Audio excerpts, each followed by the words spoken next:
तो ladies and gentleman एक बार फिर से आपका स्वागत है मेरे चैनल पे। और इस वीडियो में हम लुकिज्म के बारे में कुछ बात करने वाले हैं, इसलिए आप चाहो तो इस वीडियो को थ्योरी वीडियो भी बोल सकते हो या फिर प्रिडिक्शन भी बोल सकते हो। लेकिन वीडियो की मेन बात करने से पहले आपको बता दूं, जो मैंने लुकिज्म के बारे में पहले प्रिडिक्शन करी थी वो ऑलमोस्ट सच हो चुकी है। मतलब 100% सच नहीं हुई है, लेकिन काफी सारी बातें सच है। जैसा की मैंने कहा था कि जिनरैंग ने डालियोंग को मारा होगा या फिर उसकी बहुत ज्यादा हालत खराब करी होगी तभी वो जेल गया होगा। और चैप्टर नंबर 552 में डालियोंग जिनरैंग के मुक्को से निपट चुका है। लुकिज्म की पूरी हिस्ट्री में ऐसा पहली बार हो रहा होगा कि कोई इंसान मुक्को से निपट गया है। वैसे डालियोंग एक नंबर का गधा तो था, लेकिन हम इस बात से इनकार नहीं कर सकते कि जिनरैंग के मुक्के काफी ज्यादा खतरनाक हैं। और इस बात का एहसास डालियोंग को भी हो रहा था मुक्के खाते वक्त कि इसकी ताकत बिल्कुल मेरे टीचर की तरह है। लेकिन फिर इसी बात से हैरानी वाली बात ये निकल के आती है कि जब जिनरैंग ने गीटे किम के मुक्का मारा था तो गीटे किम ने उसे आराम से झेल लिया था। लेकिन जिनरैंग का अब तक हमें जितना भी फ्लैशबैक दिखाया गया है उसमें हमें जिनरैंग को एक हीरो की तरह दिखाया गया है। जिनरैंग एक ऐसा हीरो है, एक ऐसा वुल्फ है जो अपने पैक की रक्षा करने के लिए कुछ भी कर सकता है। और उसी तरीके से शैंग बेक और जुनशॉक भी उसकी रक्षा करने के लिए कुछ भी कर सकते हैं। और इसीलिए मैंने पिछली प्रिडिक्शन वीडियो में एक और प्रिडिक्शन करी थी जहाँ पे मैंने कहा था कि गीटे ने जिनरैंग के जो कुल्हाड़ी मारी है उसे जुनशॉक या फिर शैंग बेक ने रोक लिया होगा। और ये बात भी चैप्टर 552 में सच होती हुई दिखाई दे रही है। बेचारा शैंग बेक जिनरैंग के लिए अपनी छाती में कुल्हाड़ी खाता है। और इस सीन में मसाला तो इस बात का पड़ता है कि जब शैंग बेक जमीन में गिर रहा होता है तो वो दर्द भरी आवाज में जिनरैंग को कहता है, बड़े भाई हमें बचा लो। और इसीलिए मैं पूरा श्योर हूँ कि जिनरैंग अगले चैप्टर में अवेक होने वाला है। जैसे कि आपने क्वेस्टिज्म मानवा में भी देखा होगा, जैसे कोई बंदा अवेक होता है तो वो पहले से काफी ज्यादा ताकतवर हो जाता है। जिनरैंग के साथ भी कुछ ऐसा ही होने वाला है। लेकिन सबके मन में सबसे बड़ा सवाल तो ये होगा कि अगर जिनरैंग अवेक हो भी गया तो उसके बाद क्या जिनरैंग और गीटे की फाइट में जिनरैंग गीटे को हरा देगा या फिर गीटे किम एक बार फिर से जिनरैंग की बल्ले बल्ले कर देगा।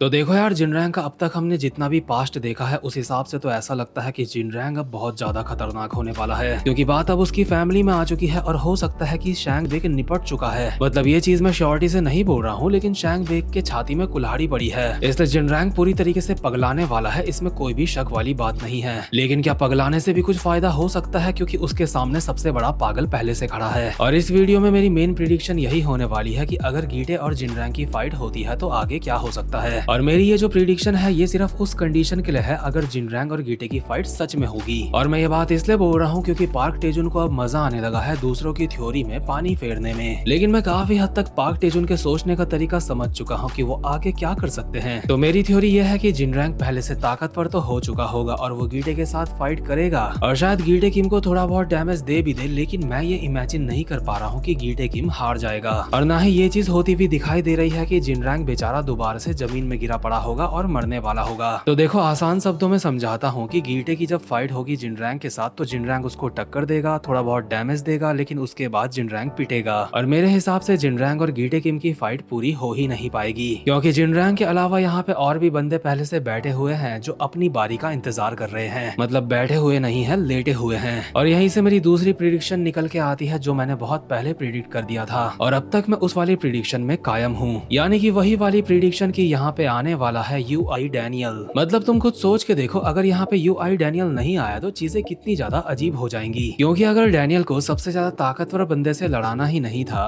तो क्या डैनियल यहाँ पे एरिना के बंदों से फाइट करने के लिए आ रखा था? मतलब गीटे ने सबको लेटा दिया, शैंग बेक को मार दिया और अभी कुछ देर बाद जो जिनरैंग है उसकी भी हालत खराब कर देगा एक बार दोबारा से और डैनियल बस पड़ा रहेगा। ये बात मुझे कोई सेंस वाली नहीं लगती। वैसे भी डैनियल को जब हमने आखिरी बार जमीन में लेटा हुआ देखा था तो उसको देख के लग रहा था कि यूआई डैनियल आ सकता है और खुद डैनियल को ये बात अच्छी तरीके से पता होती है कि उसका यूआई मोड बाहर आ सकता है, इसलिए बैग में वो छोटे वाले डैनियल को भी लेके आ रखा है। इसलिए मेरे हिसाब से आगे चल के या फिर यूआई डैनियल को आना चाहिए या फिर छोटे वाले डैनियल को यहाँ पे आना चाहिए। लेकिन अगर छोटा वाला डैनियल यहाँ पे आता है तो क्या करने आएगा? फालतू में गीटे किम के हाथ से मार खाएगा। और गीटे एक ऐसा बंदा है जो थप्पड़ वप्पड़ कम मारता है और कुल्हाड़ियां ज्यादा चलाता है। इंस्टाग्राम की एक रील पे मैंने देखा था जहाँ पे गीटे किम के लिए लिखा था कि जब तक ये हरामजादा जिंदा है तब तक लुकिज्म का कोई भी कैरेक्टर सेफ नहीं है। और ये बात काफी हद तक सेंस बनाती है क्योंकि गीटे किम जैसा पागल और कोई हमें देखने को नहीं मिला है। लेकिन मैंने कहा काफी हद तक सेंस बनाती है, पूरी तरीके से नहीं। मतलब कि अगर तुम बोल दोगे कि गीटे किम के सामने गन आ जाएगा तो क्या वो गन को भी मार देगा? तो देखो, गन का मामला कुछ अलग है, उसके बारे में अभी हम बात नहीं करेंगे। उसको मारना कोई हलवा नहीं है। साथ ही में लुकिज्म में कुछ और भी ऐसे कैरेक्टर हैं जो गीटे को टक्कर दे सकते हैं। हालांकि गीटे किम का प्लस पॉइंट ये है है कि वो बंदा एक हैकर है, जैसा कि मैंने पहले भी अपनी प्रिडिक्शन वीडियो में कहा था, और उसी हैकिंग के चलते जिनरैंग गीटे को नहीं हरा पाएगा। लेकिन यार अगर जिनरैंग गीटे को नहीं हरा पाया, शैंगबेक का बदला नहीं ले पाया, तो गीटे को शांति नहीं मिलेगी। इसलिए जिनरैंग के अलावा मुझे तो ऐसा लगता है कि यूआई डैनियल को भी वहाँ पे आना चाहिए और गीटे से फाइट करनी चाहिए। अब इसे मेरी प्रिडिक्शन बोल लो या फिर मेरी इच्छा बोल लो, बस मैं चाहता हूँ कि यूआई डैनियल और गीटे की फाइट हो जाए। तो यार इस वाली थ्योरी वीडियो में बस इतना ही। इस वाली वीडियो में ज्यादा कुछ कहने के लिए नहीं था, बस ये बातें मुझे कहनी थी, इसलिए मैंने ये वाली वीडियो बनाई। और आप मेरी इस वाली वीडियो से सहमत हो या फिर नहीं, मुझे कमेंट बॉक्स में लिख के जरूर बताना। और साथ ही में मेरी पिछली कुछ प्रिडिक्शन सच हो गई हैं, इसी बात पे वीडियो को भी लाइक कर देना। अब मैं मिलता हूँ आपसे अपनी नेक्स्ट वीडियो में, तब तक के लिए गुड बाय।